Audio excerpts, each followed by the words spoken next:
আসসালামু আলাইকুম রহমতুল্লাহি ওয়া বারাকাতুহু। আজকে আমরা লেনদেন লিপিবদ্ধকরণের ভিত্তি নিয়ে আলোচনা করব। লেনদেন লিপিবদ্ধকরণের ভিত্তি মূলত দুই ভাগে ভাগ করা হয়, একটা হচ্ছে বকেয়া ভিত্তি আর একটা হচ্ছে তোমাদের নগদান ভিত্তি।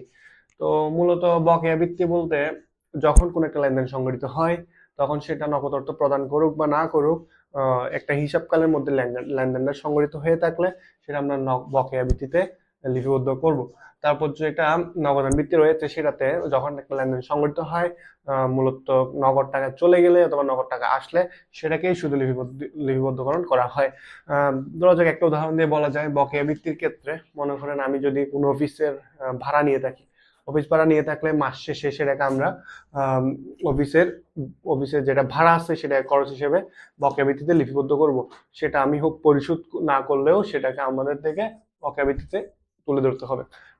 আর নগদান বৃত্তির বেলায় সেটা হলে যখন আমরা অফিসটা ভাড়া নিচ্ছি, যখন আমি ভাড়াটা পরিশোধ করব তখনই সেটা নগদান ভিত্তিতে লিপিবদ্ধ করতে হবে। কিন্তু বকেয়ার বৃত্তির বেলায় সেটাকে খরচ খরচ হিসেবে তুলে ধরতে হবে, হোক সেটা আমি নগদে পরিশোধ করছি নাকি করি না সেটা দেখার বিষয় না।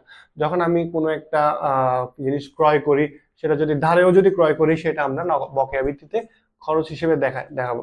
কিন্তু নগদান ভিত্তিতে যদি আমি লেনদেন সংগঠিত হওয়ার সময় টাকা পরিশোধ না করি অথবা টাকা না পাই, সেটা নগদান ভিত্তিতে লিপিবদ্ধ করব না।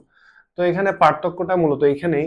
যখন আমি আয় আয় ব্যয় লিপিবদ্ধকরণ করব মূলত নগদান ভিত্তির ক্ষেত্রে আম, শুধু নগদ টাকা পরিশোধ হলে, নগদ টাকা দিয়ে থাকলে অথবা নগদ টাকা নিয়ে থাকলে তখনই সেটা নগদান ভিত্তিতে লিপিবদ্ধ করব।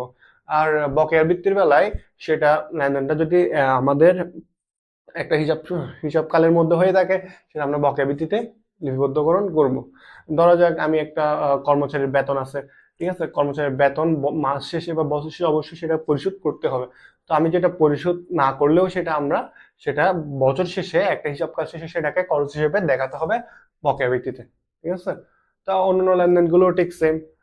আমি সেটা নগদে পরিশোধ করলে বা নগদ আসলে সেটা নগদান ভিত্তিতে লিখবো। আবার বকেয়া ভিত্তির বেলায় কোন একটা সেটা নগদ পরিশোধ হোক না হোক লেনদেন সংগঠিত হলেই সেটা আমরা খরচ হিসেবে আয় হিসেবে দেখাবো।